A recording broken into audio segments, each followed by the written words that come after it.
วันนี้ได้ที่แล้วเตรียมลงมือ อันนี้เป็นเจียวซีฟู้ดที่เป็นแก้วซื้อมาสั่นบทสั้นก่อนเป็นบทสั้นแล้วมันหลังจากที่เซน้ำเกลือไปประมาณ3 นาทีแล้วพี่นะแป๊บเดียวว่ามาโดนก็มาโดนนี่เลยแก้วเคยเฮ็ดมาแล้วเพิ่นว่าตอนเข้าดาวกับเฮ็ดกินนั่นบ่นี่เฮ็ดกินน้ำหมูเฮ็ดเลี้ยงหมูวะหรือว่าออกกันผู้ละ100,000ผู้ละ100,000เฮ็ดจักคนกี่จักคน7 คน 7 คน700,000ได้จักถุงนี่ได้2 ถุง2 ถุงป้า700,000ได้2 ถุงสบายดีตอนแรกสบายดีมาทุกคนเด้อยินดีต้อนรับเข้าสู่ช่องติ๊กสาวลงซานวันนี้สถานที่ก็แปลกๆเนาะเพราะว่ามาคาเลกันเลยพอดีน้องปิ่นแก้วเพิ่นไปซื้อกุ้งมาเฮ็ดไอ้หยังก็ดองเนาะเป็นดองเป็นกุ้งดองนะกุ้งดองอีหยังกุ้งแช่น้ำปลากุ้งดองเฮ็ดกุ้งดองหรือกับกุ้งแช่น้ำปลาแช่น้ำปลาเฮ็ดกุ้งแช่น้ำปลาก็เดี๋ยวไปเฮ็ดกุ้งดองเพราะว่ามื้อนั้นเห็นปิ่นแก้วเฮ็ดกุ้งดองซีอิ๊วว่ะดองน้ำปลาเนาะกุ้งดองน้ำปลาคือเก้าตี้ดองหรือเฮ็ดกุ้งแช่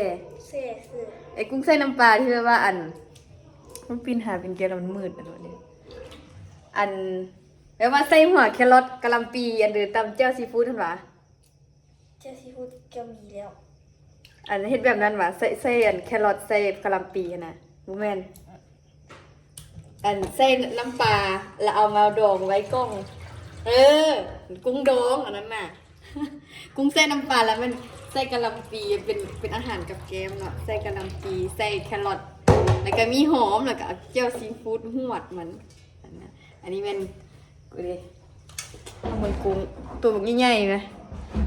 อันนี้เป็นแก้วซื้อเป็นกุ้งCPเป็นถุงแบบว่าก็ต้องแกะเปลือกแล้วล่ะแต่นางมันแกะหางออกคือว่าแกะหางออกคนมาใส่หางเขาได้ กินง่ายเนาะเฮ้ยตัวนี้คือโบเดสันปินอีกตัวหนึ่งเดี๋ยวปินเป็นกล้องหลังก่อนเพราะว่ากล้องหน้ามันเนี่ยเบิ้ลโบเจงเนาะเพราะว่าตะวินมันสันเดอันนี้มันยูพิต้องไปมันยูพิไม่อย่างอันนี้น้ำก้อนเซ่ซองฟิตมันมาแข็งเลยพ่อเด็กกิน155โอ้เป็นกุ้งCPที่ก็จะแกะเปลือกให้แล้วเนาะอย่างแต่หางเดี๋ยวยูนี้ก็จะบอกว่าจะขีดว่ะหมดหลูเนาะ5 ขีดน้ำหนักเนื้อ400 กรัมน้ำหนักสุทธิ500 กรัมประมาณ4-5 ขีดอันนี้ก็คือ26 ตัวทับ10ไม่อย่างหรือว่า26 ตัวอ่ะไม่นับเบิ่งอยู่แบบปีนมีจักตัว25 ตัว25 ตัวยังตัวหนึ่งมาได้เด่นห่างกันเห็นอันนี้สูตรเป็นแก้ว ดองกุ้งสูตรเป็นแก้วสีแซ่บคือยูฮานก็เห็ดบ่แต่ว่ามื้อนั้นเซ่น้ำก้อนมานี่เพิ่นบ่มีโซดาฮานโซดาปิดละมื้อนั้นเป็นแก้วเฮ็ดก็แซ่บอยู่ได้พอดีเพิ่นเฮ็ดแล้วเอามาซีมึงตัว1 2 ตัวนี่แหละตัวใหญ่เต็มคำดีแล้วก็แซ่บอยู่เอาสูตรมาแต่ใส่ปินมือมันจะติดต่อมาแต่ติ๊กต่อสูตรมาแต่ต่ออันนี้เซ่เกลืออันบ่อยเซ่เอาเกลือมาเซ่ปะไว้เบิ่งสิว่าเบิ่งวิธีเป็นแก้วอันดองสูตรนี้สิแซ่บบ่เนาะสูตรนี้เนาะโดนบ่โดนว่ะนี่เคยเฮ็ดจักเทื่อละ5 เทื่อเคยกินน้ำเทื่อ1อันนี้เทื่อที่2บางวันสิแซ่บคือเก่าบ่สูตรเก่าติสูตรเก่านะเซ่กุ้งไว้กันหลังจากที่เซ่น้ำเกลือไปประมาณ 3 นาทีว่าพี่นะแป๊บเดียวว่าบ่โดนก็บ่โดนนี่หลิธรรมดาต้องแซ่อันโดนนิดนึงเนาะ15 นาทีหรือว่า10 นาทีแต่ว่าปิ่นแก้วว่าเพิ่นบ่กินดิบเนาะกินดิบหลายแล้วแม่ให้แล้วเพิ่นสิลวกหน่อยนึงเพิ่นสิอันนี้แม่นเซกน้ำเกลือแล้วก็ล้างอีกรอบนึงก็ล้างหลายรอบเลยเนี่ยเพิ่นยามันขาวอันนี้จะไปลวกบ่นี่เอาไปลวกใส่คือเป็นต้มน้ำลืมต้มน้ำอ่ะ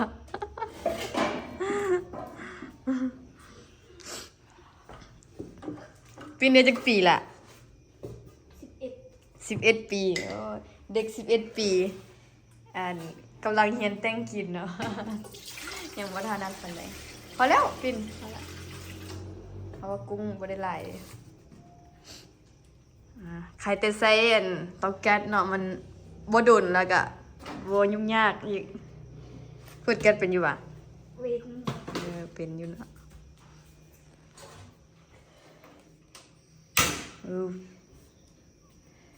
มาเต่าเขาพัดดังเลยเนาะอี๊ดเป็นตาตกใจขนาดนะคล้ายเตาแก๊สมันแป๊บเดียวนึงก็สุกละบ่แม่นฟุดละป้าน้ำหวานโฟดสมดีกว่าปิ่น แดงนิดนึง ให้น้ำมันโฟดนิดนึงจึงเอาลงยาเนาะลวกสะดุ้งเห็นปะลวกนิดนึงลวกให้มันแดงๆนิดนึงเจลนี้แม่นตำเองวะเจลนี่ปิ่นฮะซื้อเอาสำเร็จรูปเอาเนาะมีแต่แค่เอากุ้งมาแซ่เนาะคันว่ามีโซดาผมก็สิแซ่โซดาใส่เกลือแล้วก็เอามาลวกนิดนึงแล้วก็ดองเลยเนี่ยโอ้อันนี้เป็นสูตรดองกำลังเริ่มมีสูตรนี่นะ เอ้ยซื้อเดี๋ยวกับปินเฟิร์กนี่นะ ฟรี คอฟฟี่เอ้ยตอนมาทำอินนะมันดื่มมันยังแม็กปินมันยังอยู่ก้นมันนะ เนี่ย มันยังอยู่ก้นนะคือยาวเนี่ยฮะคอฟฟี่อุ้ย มันล้างได้แบบนี้ มันล้างได้แบบนี้นะทวงมันเด่นมันก็ล้างเบิ่งสูตรน้ำปลาจากบวง3 บวงโอ้ผมเป็นสิใส่สูตร3-5วันนี้น้ำปลา3 บวงน้ำเดเสร็จได้ปุ่นน้ำบ่น้ำจากบวงน้ำ5 เป็นเลือดแปลงแล้วเนี่ย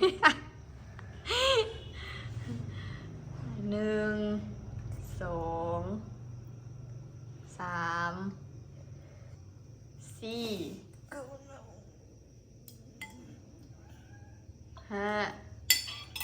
5ใช่ป่ะโอ้เป็น3-5เป็นน้ำปลา3น้ำดื่ม5 เป็นตาได้เจาะเลือดเป็ดอันนี้อุ้ยเบาได้อยู่คนน้ำตาลสิอีกเมนูนี้ติ๊กจะบ่เคยเฮ็ดจักเทื่อบ่เคยลองเฮ็ดจักเทื่อนะน้ำตาลนี่บ่ได้ใส่บ่วงว่ะกะเอาแต่ว่ากะใส่น้อยนึงเห็นบ่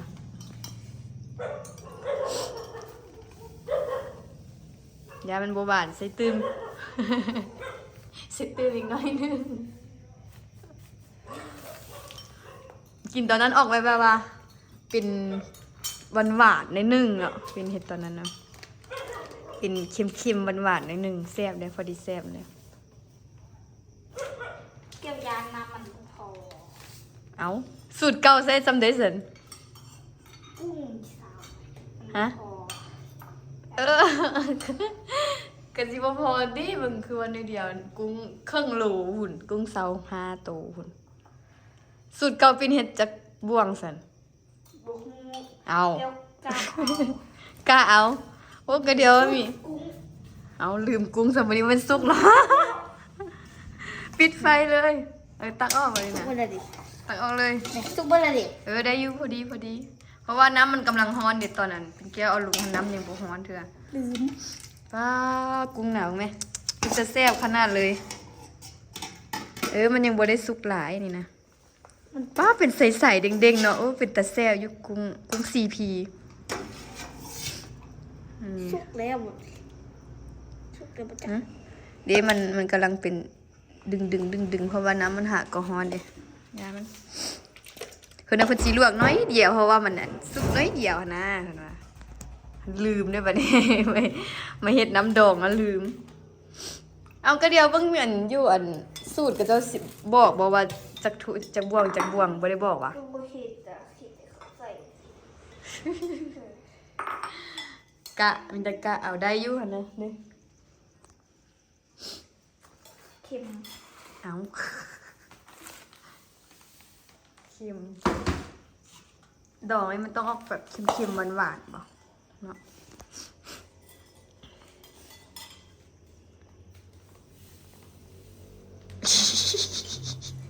เดี๋ยวเค็มพูดแม่เดี๋ยวหวานพูด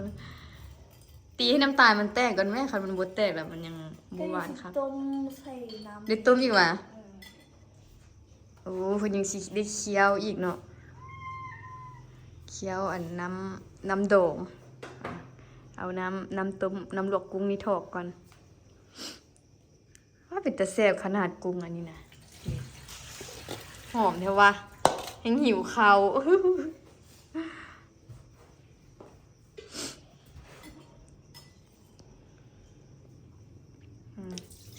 ลงหม้อน้ำตาลมันบ่แตกไปได้เพราะว่า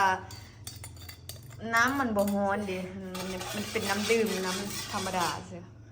บ่เป็นน้ำร้อนแล้วมันนานแตก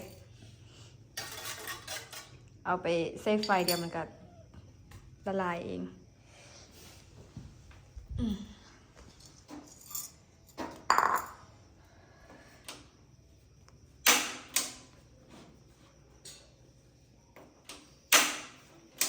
ได้บอกโอ้ว้าวมันนี่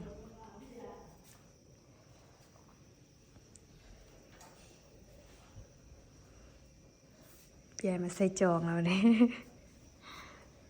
เคี่ยวน้ำดองหลังจากที่น้ำดองฟดแล้ววันนี้ถอกเลยถอกจะถ้วยเก่าเดี๋ยว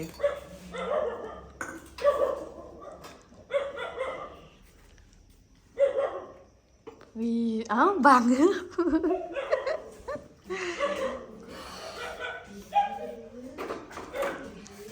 ยบวงดีมันอันนั้นแล้วมันละลายแล้วแบบนี้น้ำตาลเนี่ย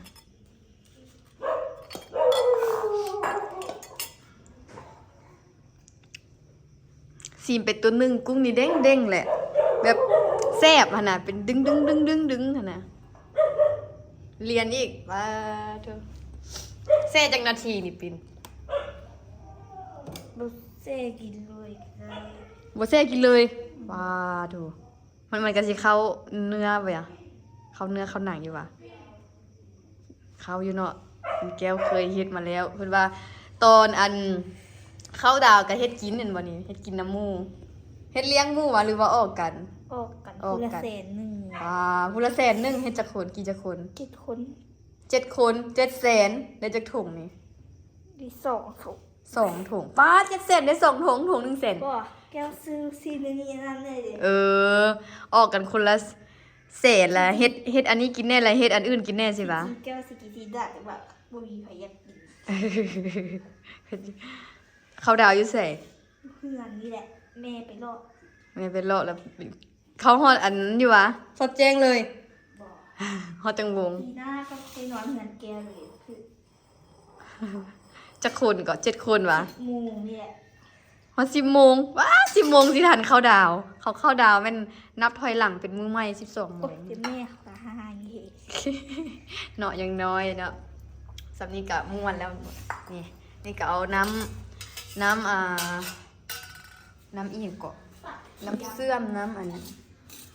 ไม่เสียดายเว้ยน้ำโด่งน้ำโด่งเอามาโด่งเลยแบบนี้ ดูข้าวอ่ะ ป้าเป็นตาเสียเพิ่นอยู่ได้นี่นะกินแก้วเฮ็ดกินแล้วแซ่บแล้วหมู่แล้วติดใจเห็นบ่นี่พอดีท่วมพอดีเลยนี่ปีนเห็นเนี่ย บ่ได้ซีมน้ำมึงหรอกเด็ดพักไว้น้อยหนึงอย่างกระเทียมเพิ่นได้ซอยกระเทียมบักเผ็ดเซอร์บ่เซอร์อีบักเผ็ด เผ็ดกับเผ็ดอะ ฮะ เผ็ดมันดูมี บ่มี เผ็ดอันนั้นล่ะ ใส่แต่กระเทียม ไปเบิ่งไหม มันเผ็ดแห้งบ่เป็นติเผ็ดแห้ง มันเผ็ดแห้งมันเป็นเผ็ดรสมันบดสด มันเน่าอ่ะว้าเจ้าเขียงเป็นแก้วนี่ใส่ผ้าเขาเลยได้นี่นะฝ่ายแอบเขาใส่กระเทียม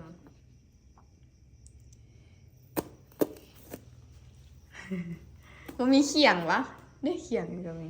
ซอยใส่เขียงง่ายกันติ ข้านยก มันนะมันคานโยงอีก จะง่ายใส่เขียงเอา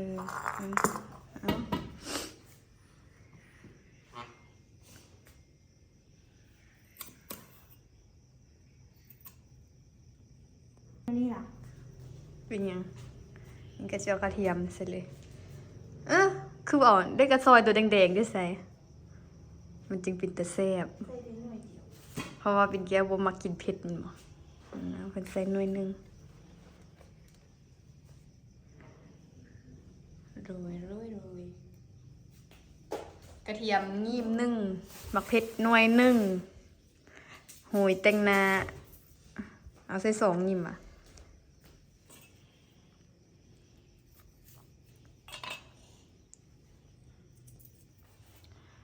อันนี้ซอยบักเผ็ดใส่หลังจากที่ซอยกระเทียมแล้วก็ซอยบักเผ็ดใส่ไปนี่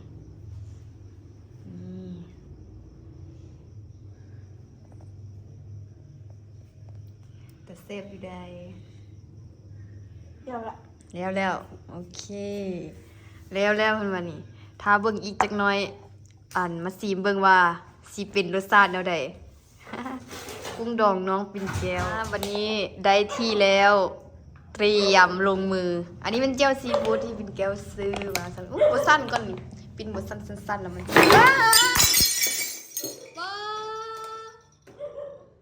ตายแล้วปิ่น เอาเบิ่งบ่ต้องย่างไป ตายแล้วกำลังสิได้กินปิ่นอย่าฟ้าวย่างเอ็มอย่าฟ้าวย่างเดี๋ยวแก้วมันเสียนั้นเดี๋ยวเก็บแก้วก่อนโอ้เอามันคว่ำพอดี บันบินหน้า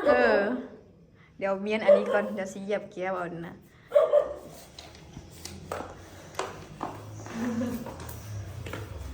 อยู่กันห้อยย่างอันเอ็มเลยละมันสิพลาด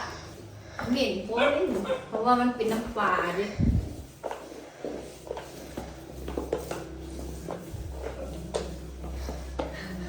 กำลังสิได้กินแซ่บๆเนาะ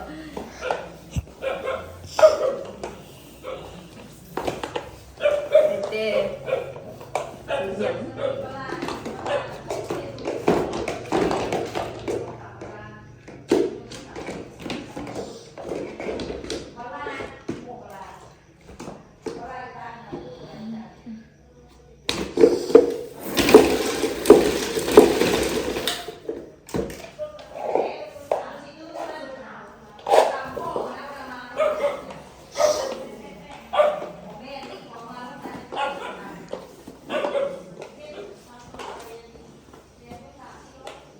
เฮ็ดไม่เลยกินล้างกุ้งเครื่องโตก็เติมย่ามันมีเศษแก้วเลย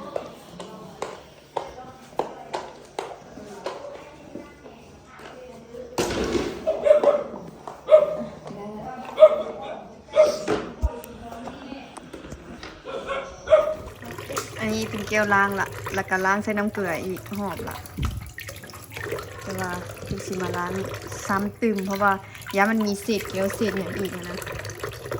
มันเป็นสีขาวแล้วมันบ่มีล้างหลายหอมละบ่มีแล้วก็น่าจะบ่มีอะไรน้ำดองก็ได้เฮ็ดใหม่ อันนี้เป็นแก้วต้มใหม่แล้วก็ล้างกุ้งแล้วก็ทอกใส่อีกดองอีกเทื่อนึง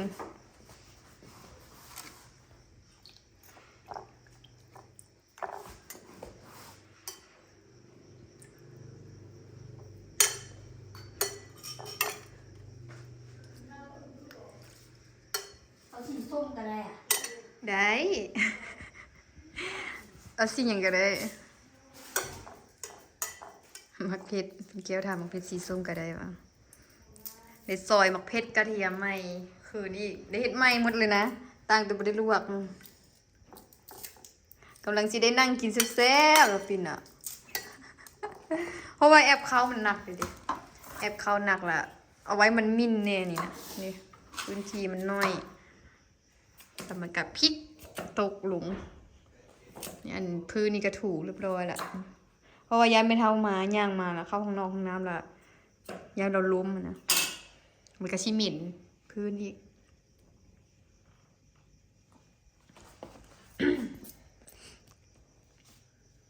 นี่ก็เอากระเทียมใส่ละ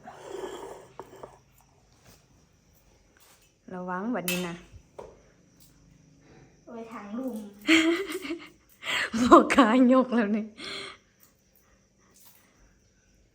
ให้รถเดี๋ยวสิยกไปให้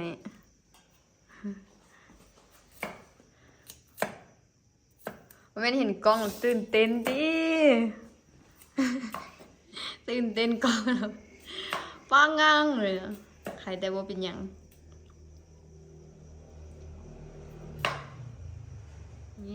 นี่ก็เสร็จเรียบร้อย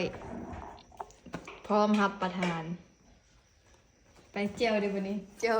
ตรงนั้นมันหมดแล้ววะเดี๋ยวทอกเจียวละกะเอาไปเสิร์ฟเอาไปลงมือเย้เว้ยมาแตกอีกแล้วแบบนี้นะไม่ได้กินแล้วได้แต่วันนี้ มาแล้วทุกคนเกือบว่าได้กินกุ้งดองน้ำปลาของสูตรน้องคุณเจล เกือบว่าได้กินนะต้องมาซีมเบิ้งอันนี้ได้ดอกไม้ดอกหอมโสม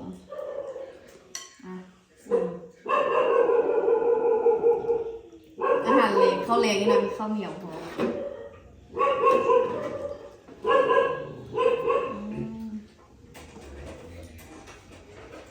เก็บเอาเบอร์มันเต็มเลย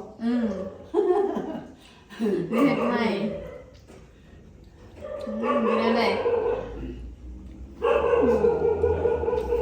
สวยงาม มือที่ไหน แซ่บมั้ย แม่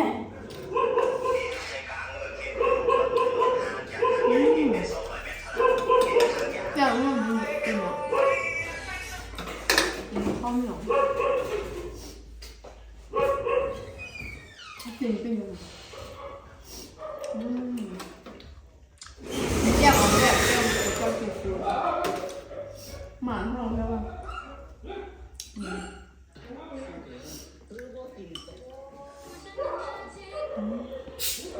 มากินกันทุกปี